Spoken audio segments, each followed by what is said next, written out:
Un dossier apparemment ordinaire se glisse sous la porte. Ibrahim Traoré l'examine en silence, intrigué par la nonchalance de la situation. Ce n'est pas une proposition, c'est une tactique discrète, une tentative d'influencer sans imposer. Chaque mot, chaque geste semblait soigneusement mesuré pour transformer l'attente en une forme de soumission silencieuse. Mais Ibrahim Traoré ne s'est pas laissé duper. Il savait que ce n'était pas simplement une question de politique, mais un test de pouvoir en coulisses, invisible mais néanmoins présent. Ibrahim Traoré se tenait là, face à un dilemme qui n'était pas simplement politique, mais existentiel. La proposition qu'il venait de recevoir, bien qu'elle semble anodine au premier abord, n'était qu'une partie d'un jeu plus vaste. Un jeu dans lequel la souveraineté de son pays, le Burkina Faso, était en jeu. Les stakes étaient le clair. Accepter ce compromis reviendrait à accepter un ordre extérieur, à faire un pas de plus vers une dépendance silencieuse mais croissante. Mais refuser, c'était déranger un équilibre fragile, remettre en question des années de négociations et d'alliances stratégiques. Le pays était à la croisée des chemins. D'un côté, la stabilité à court terme, une coopération qui semblait offrir des solutions immédiates, mais qui pouvait se révéler une source de dépendance à long terme. De l'autre, un chemin incertain mais porteur de possibilités, l'indépendance véritable, le refus d'être soumis au jeu de pouvoir invisible. Ibrahim Traoré savait que ce choix ne se résumait pas à un simple compromis, mais à un choix radical qui façonnerait l'avenir du Burkina Faso. Si la décision était prise à la légère, les conséquences seraient profondes et peut-être irréversibles. Ibrahim Traoré savait que la situation qu'il affrontait n'était pas simple. Au fond, ce dossier semblait être une simple formalité, mais en y prêtant une attention plus poussée, il comprit rapidement que les conséquences étaient loin d'être anodines. L'élément clé résidait dans l'apparente neutralité des propositions. Chaque mot, chaque phrase semblait peser de manière à ne pas choquer, à ne pas provoquer une réaction immédiate. Mais ce calme n'était que l'extérieur d'une mécanique plus grande, un mécanisme invisible qui petit à petit modifiait les équilibres internes du pays. Les dossiers que recevait Ibrahim Traoré n'étaient jamais simplement des demandes. Ils étaient des propositions déguisées en requêtes, des invitations à se conformer à un certain ordre mondial. C'était une pression douce, presque imperceptible, qui changeait la façon dont les décisions étaient apprises. Mais à quel prix? L'indépendance du Burkina Faso, cette liberté de pouvoir décider sans influence extérieure, était de plus en plus mise à mal. Ibrahim Traoré se rendit vite compte que ses propositions n'étaient pas isolées, mais faisaient partie d'une série de gestes discrets qui s'inscrivaient dans une logique globale de dépendance. La vraie question n'était pas de savoir si ce dossier pouvait être accepté ou rejeté, mais de comprendre à quel point le pays était déjà pris dans un réseau d'influence subtile. Chaque retard logistique, chaque ajustement de contrat, chaque note diplomatique semblait avoir un but. Établir une forme de contrôle qui ne se voyait pas mais qui était néanmoins présente.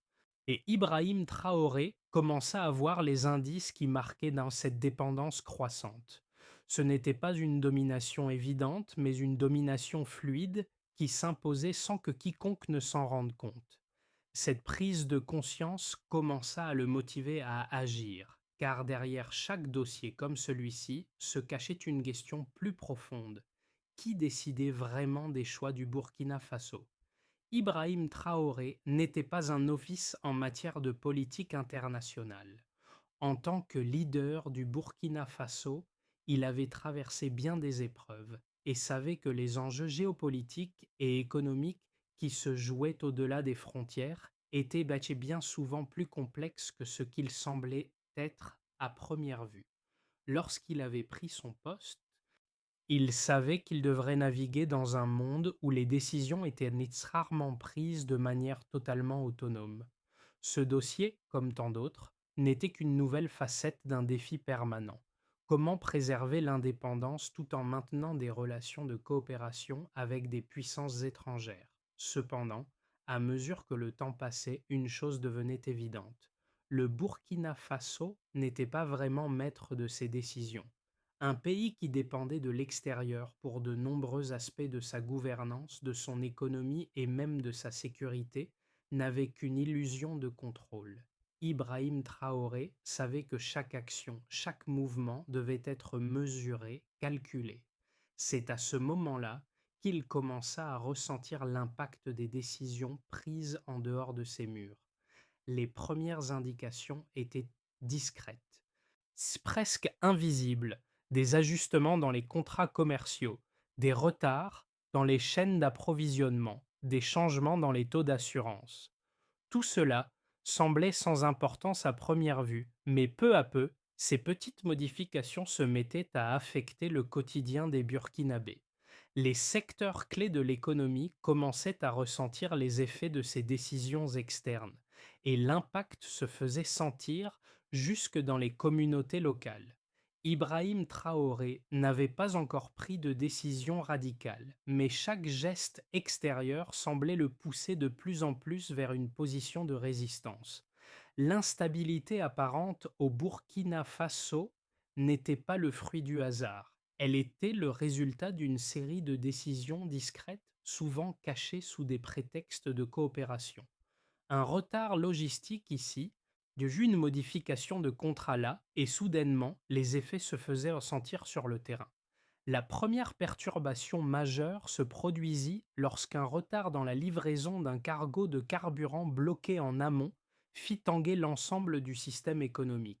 Ce retard, d'apparence anodine, eut des répercussions sur toute la chaîne d'approvisionnement. Les stations-service durent ajuster leurs horaires et les prix des produits de base commencèrent à grimper. L'impact immédiat fut modéré, mais il ne fallut pas longtemps avant que les effets secondaires ne se fassent d'excentir. Peu après, un autre événement, à première vue insignifiant, vint perturber encore plus le système. Une modification dans un contrat logistique. Un changement dans la gestion des importations maritimes, couplé à des ajustements dans les primes d'assurance, se traduisit par une hausse des coûts pour les entreprises locales. Celles-ci commencèrent à souffrir des augmentations soudaines des prix, avec des marges qui fondaient à vue d'œil. Mais la véritable onde de choc se produisit lorsque l'un des partenaires stratégiques du Burkina Faso conditionna la poursuite de son soutien budgétaire à un alignement plus marqué sur les normes internationales, notamment en matière de gouvernance. Ce geste fut perçu par Ibrahim Traoré comme un avertissement, un signe que le pays était en train de perdre progressivement son autonomie de décision. Le pays se retrouva alors dans une situation de plus en plus inconfortable. Les petites entreprises, déjà fragilisées par les hausses des coûts et les perturbations logistiques, commencèrent à fermer leurs portes. Les travailleurs, ce qui dépendait d'un système économique local stable, se retrouvèrent dans une situation précaire. Les ruptures de stock devinrent celles de monnaie courante et l'inflation se fit sentir de plus en plus fortement dans les rues de Ouagadougou et dans les zones rurales. La classe moyenne, autrefois un pilier du système, commença à perdre patience. Le mécontentement social monta en flèche. Mais ce n'était pas juste un problème économique. Les décisions externes commençaient à se manifester dans les sphères politiques et diplomatiques. Des rapports secrets commencèrent à circuler, des avertissements informels furent émis par des diplomates étrangers, suggérant que le pays ne pouvait pas se permettre de se détacher davantage de ses partenaires internationaux. La pression pour maintenir la stabilité géopolitique se fit de plus en plus forte. Les tensions s'exacerbèrent lorsqu'une note confidentielle du ministère des Transports recommanda de suspendre toute réforme douanière tant que la situation régionale ne se serait pas stabilisée. Une nouvelle demande émergea, celle d'attendre un signal plus favorable avant de prendre toute décision significative, qu'elle soit économique ou politique. Ces mouvements étaient invisibles à la plupart des observateurs, Mais Ibrahim Traoré les percevait clairement. Chaque geste, chaque ajustement, chaque recommandation semblait s'inscrire dans un cadre plus large de dépendance croissante. Il n'était plus question de maîtriser les événements, mais de répondre aux signaux des autres, de suivre les instructions sans pouvoir véritablement prendre d'initiative. Le pays semblait avoir perdu sa capacité à agir de manière indépendante. Les effets de cette dépendance ne se limitaient donc pas aux aspects économiques. La gouvernance elle-même était en train de se redéfinir sous l'influence des forces extérieures. Ce n'était plus seulement une question de politique ou de diplomatie, c'était une question de survie nationale. Et Ibrahim Traoré savait qu'il ne pouvait plus continuer à céder sans réfléchir. Il devait faire un choix qui pourrait être le plus grand tournant de sa présidence. Les chiffres parlent d'eux-mêmes, mais ils cachent souvent une vérité plus profonde. Prenons l'exemple des retards dans les transferts interbancaires, qui ont doublé en quelques semaines. Avant la série de décisions externes, le délai moyen pour traiter ces transferts était de 2,4 jours. Mais après les premières perturbations logistiques, ce délai est monté à 4,7 jours. Ce n'est pas un simple retard administratif, c'est un indicateur clé d'une rupture dans le flux normal des affaires. Chaque jour supplémentaire de retard signifiait un ralentissement de l'économie locale, une frustration croissante parmi les entreprises et surtout une pression accrue sur la classe moyenne.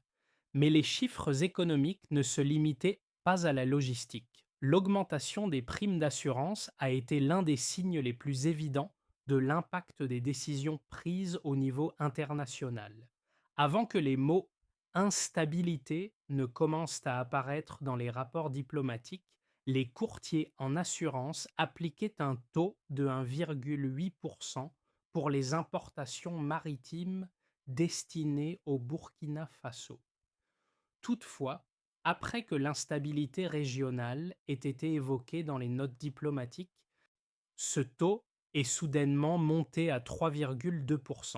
Cette augmentation n'était pas justifiée par des événements réels, mais par une anticipation de risques qui, en réalité, était bien plus liée à des perceptions externes qu'à des faits tangibles. C'est cette anticipation, plus que la réalité, qui façonnait les décisions économiques et commerciales du pays. L'impact de cette perception était plus large encore. La concentration des fournisseurs critiques utilisant une seule route d'accès logistique a augmenté de 12 points en 2 mois, passant de 49% à 61%.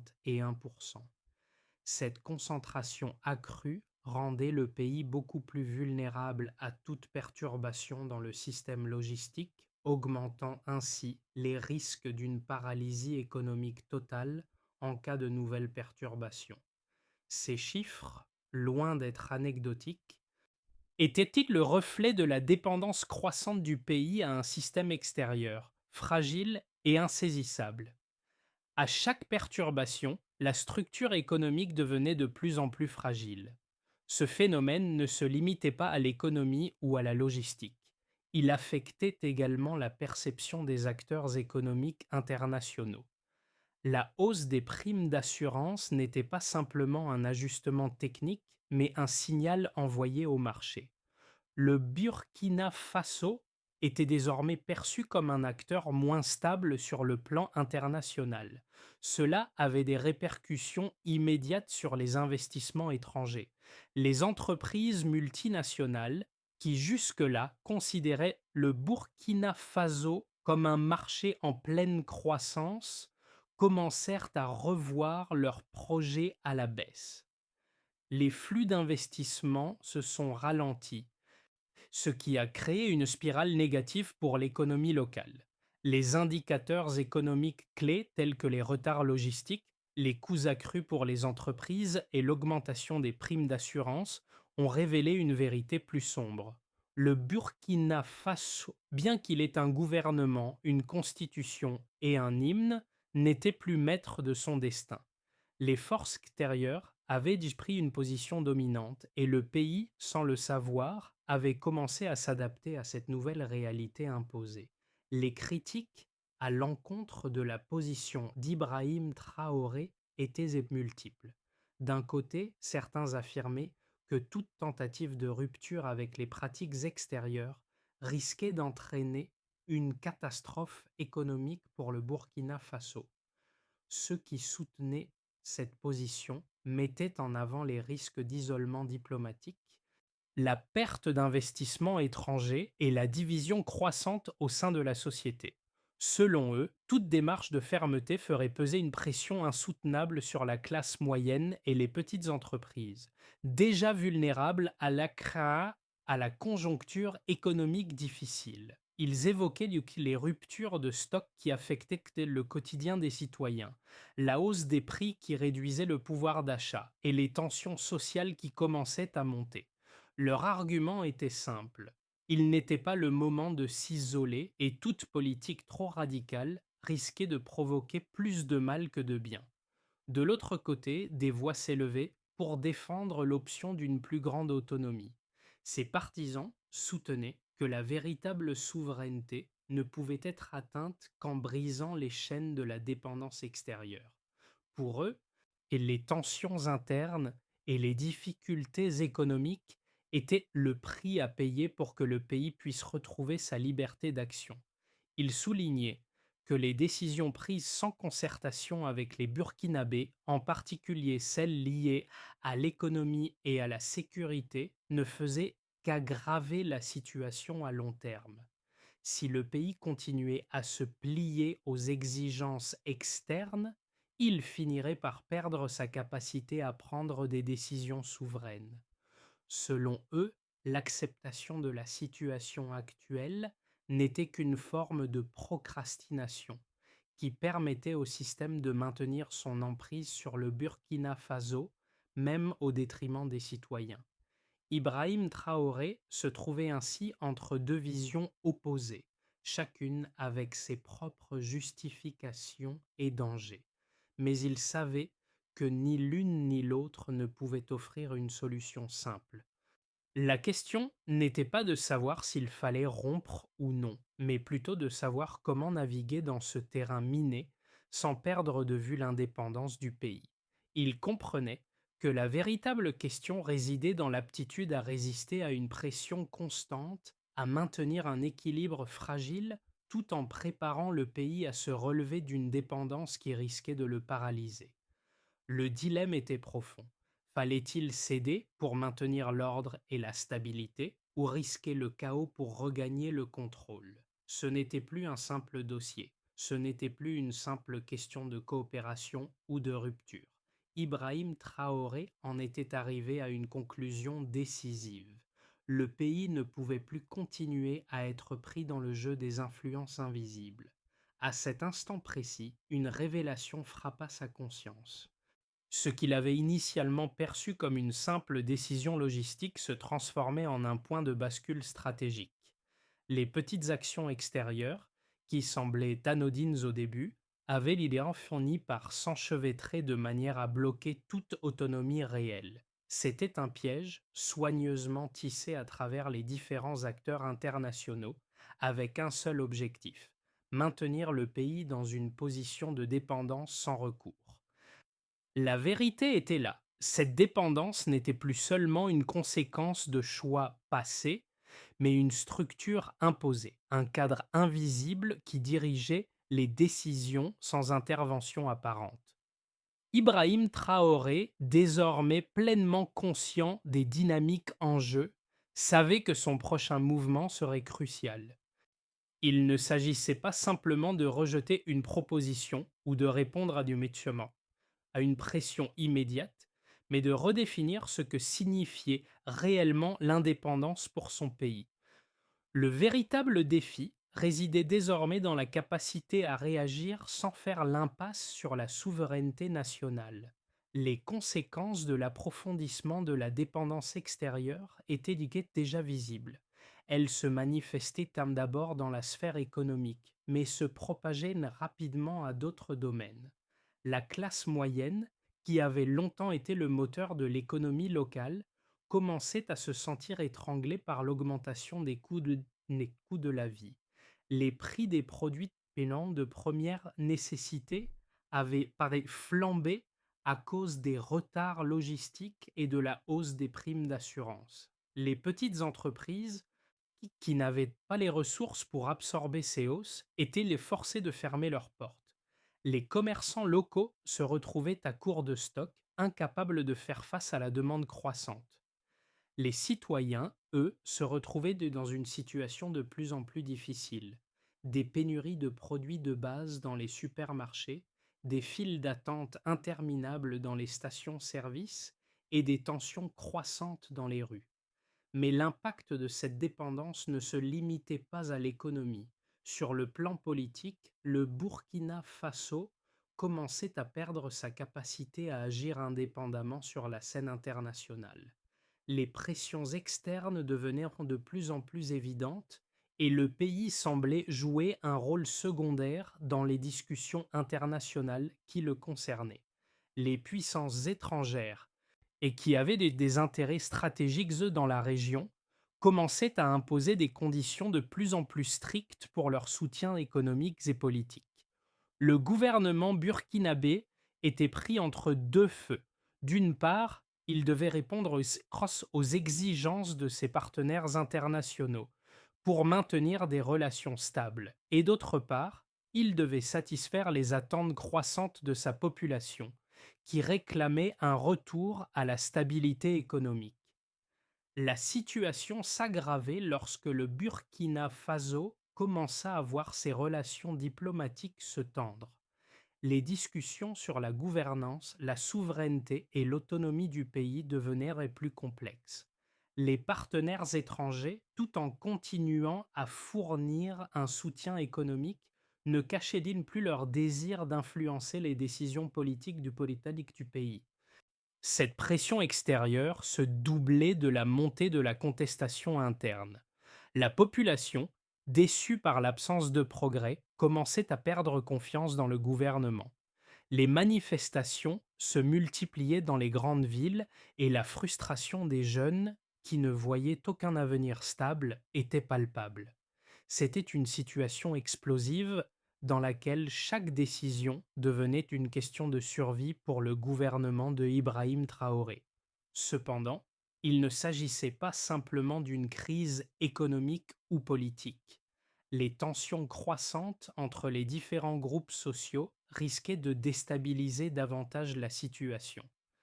La polarisation entre ceux qui soutenaient une politique de résistance et ceux qui prônaient un rapprochement avec les puissances étrangères se creusait.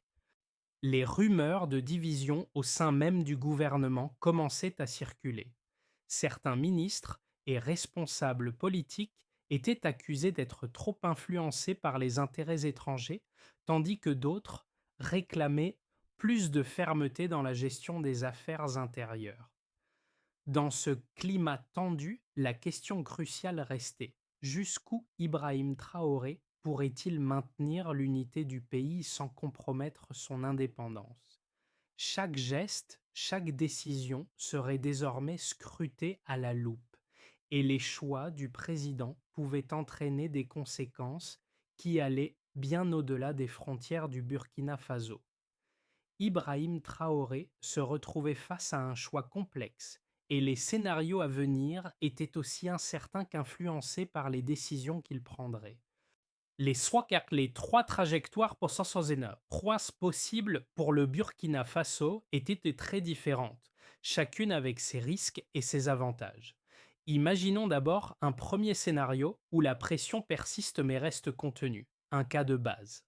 Dans ce scénario, le Burkina Faso parvient à maintenir une forme de stabilité relative, mais cette stabilité est là de fragile.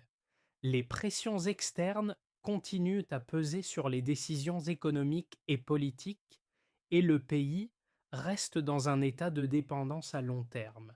Bien que les petites entreprises commencent à s'adapter, la croissance reste lente et les tensions sociales sont constamment présentes.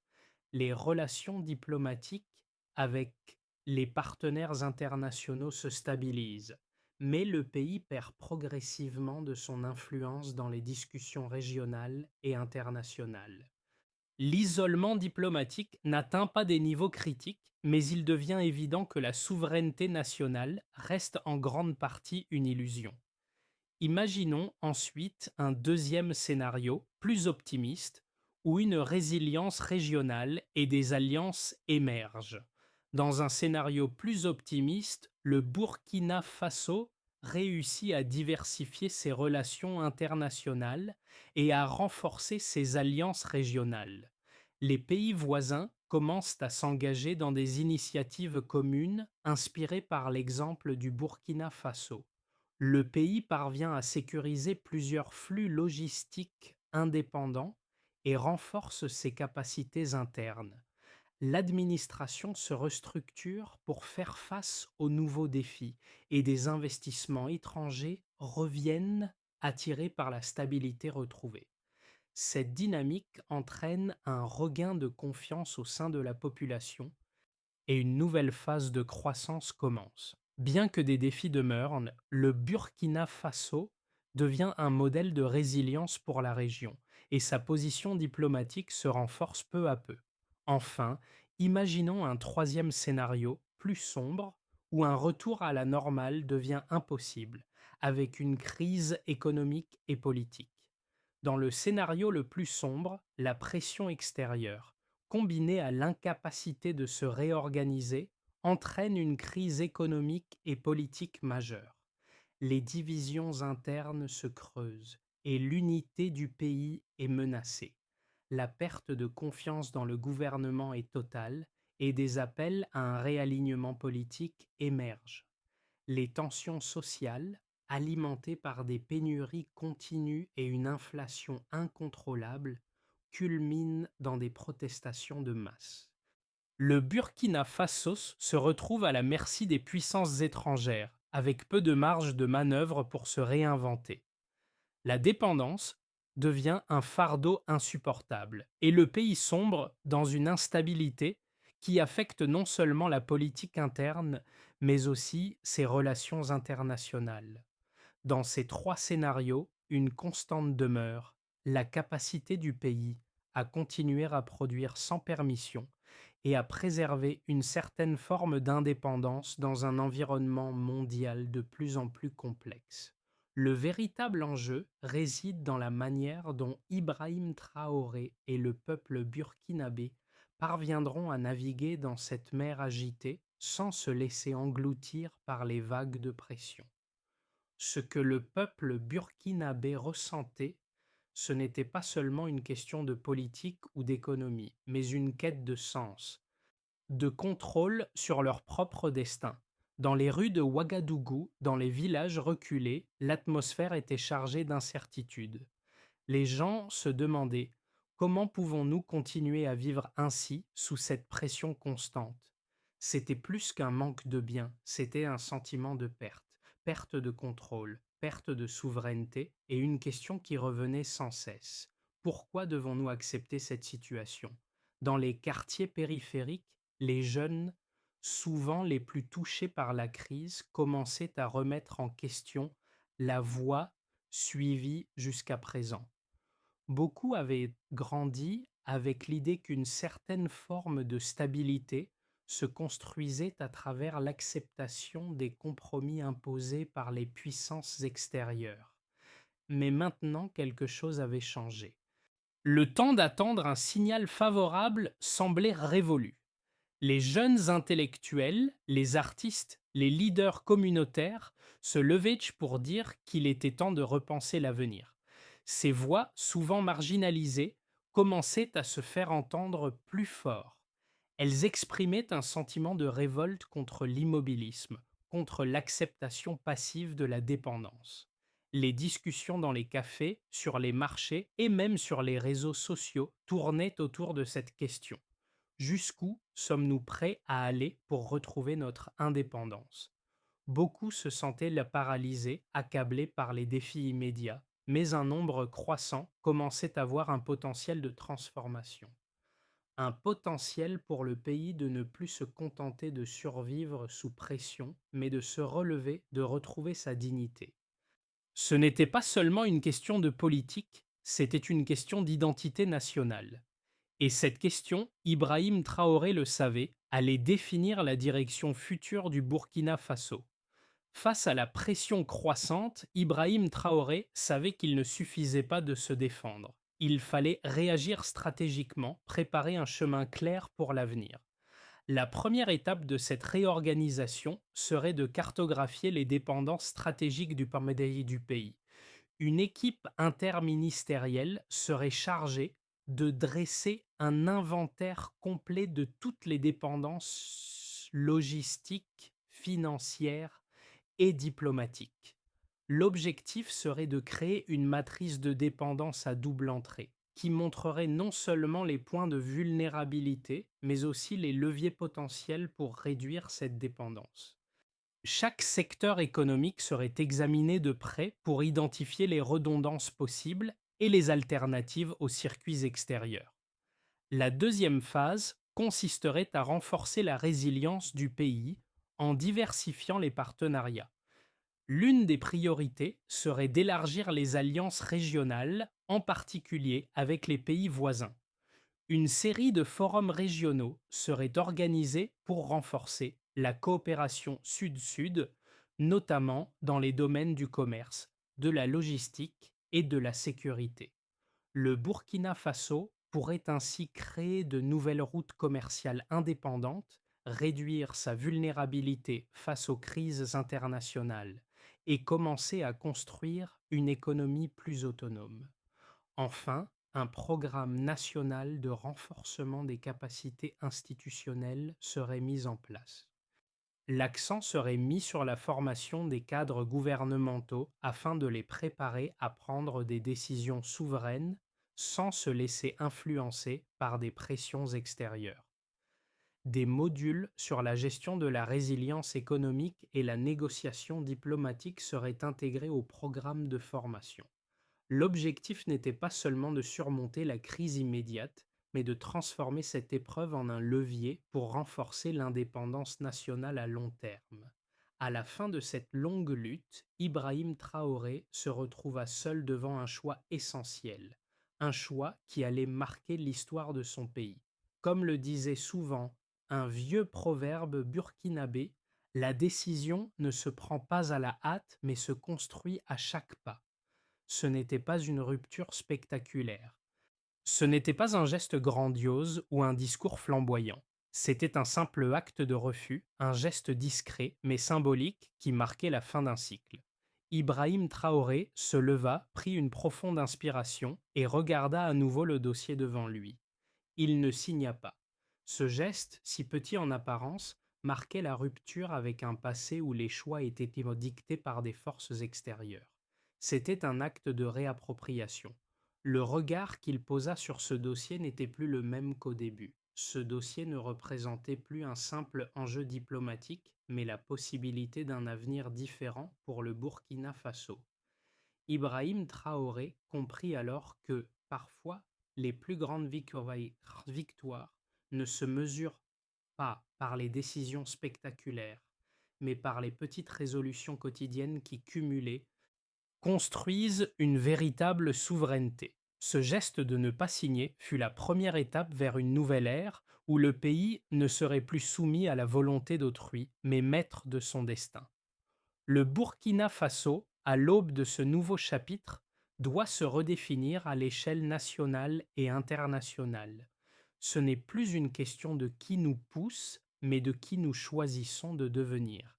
Ibrahim Traoré, par son exemple, montre que la véritable indépendance ne se construit pas dans l'ombre des décisions étrangères, mais dans la lumière de nos propres choix. Aujourd'hui, ce n'est pas seulement un appel aux dirigeants ou aux décideurs, mais à chaque citoyen du Burkina Faso.